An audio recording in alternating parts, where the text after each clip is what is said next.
Hello বন্ধুরা, তোমরা সবাই কচুরলতি আর চিংড়ি মাছের কম্বিনেশন জানো, কিন্তু তোমরা কি কখনো কচুরলতি দিয়ে কই মাছ রান্না করে খেয়েছো? এভাবে একবার রান্না করে খেয়ে দেখবে, আশা করি তোমাদের খুব ভালো লাগবে। প্রথমে কচুরলতি বেছে ধুয়ে তারপরে নুন, হলুদ, সর্ষের তেল দিয়ে ভালো করে মেখে রাখতে হবে। এরপরে সরিষা, জিরে এবং শুকনো লঙ্কা বেটে সেটাতেও ভালো করে সরিষার তেল, নুন, হলুদ মেখে রাখতে হবে।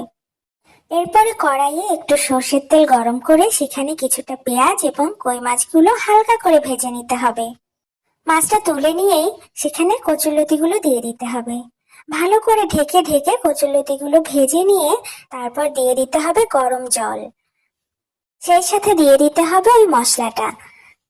ঝোলটা ভালো করে ফুটে মাখো মাখো হয়ে এলে নামিয়ে নিতে হবে। এভাবে একবার রান্না করে খেয়ে আমাকে জানাবে তোমাদের কেমন লাগলো।